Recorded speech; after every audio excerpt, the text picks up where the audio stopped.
Hey, hi everybody, how you doing? So typically I wouldn't do a step class, although I love step classes. There's just a certain amount of steppers out there, and when you're good, you're good. And unfortunately, slowing step down is really hard, so I think people sometimes find it frustrating. I am going to do like a full step video because somebody from One Life popped up on Facebook and asked if I would film it. So if you have a step, get it out, get ready. I'll try to break it down as best I can, but I figured I would do this intro video to just kind of show you basic steps so that you kind of get the lingo down if you do want to try it, and then you could leave out all the extra little layers and syncopated moves and stuff like that, right? So basic step is basically a basic step up, step down, right? Alternating basic, you're up, there's a tap on the floor and you lead with the opposite foot. A V-step just moves your feet out wider. That's alternating V-step. And then if I travel, I could travel with knees, I could travel with kicks, right? Double knee repeater would be the two knees.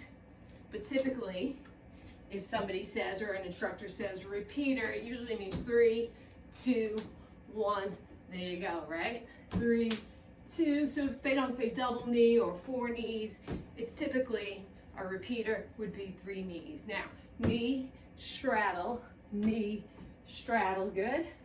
Exit, hamstring curl, corner, corner. Okay, so sometimes we do L steps off the side, right? L step, think of it like coming up, off on the angle, up and back. There are times we cross over the step the long way, which is quite a commitment. So you could always grapevine on the floor, because when you think about it, it's the same count.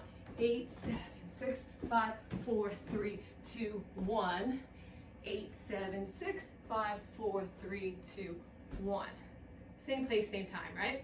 Just a lot less of a trip factor if you're grapevining, especially if you feel like it's moving fast and you're getting tired.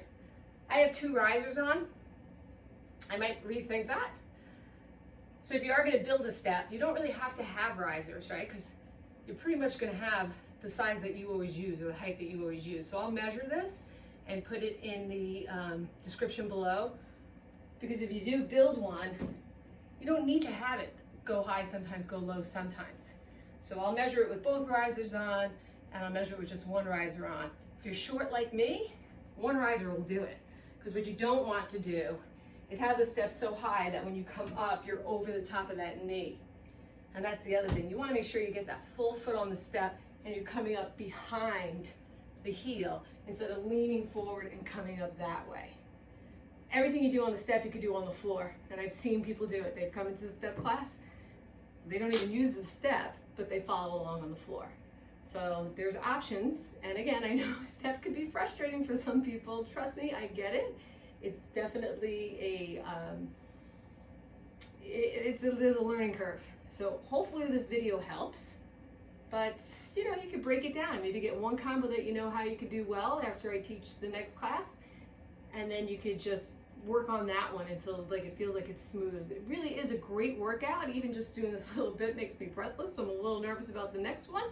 But it's worth it. I think it really is a great cardio in a very small space type of a workout. So hopefully you enjoy it. Hopefully I don't frustrate you with it. And I will see you in the next video.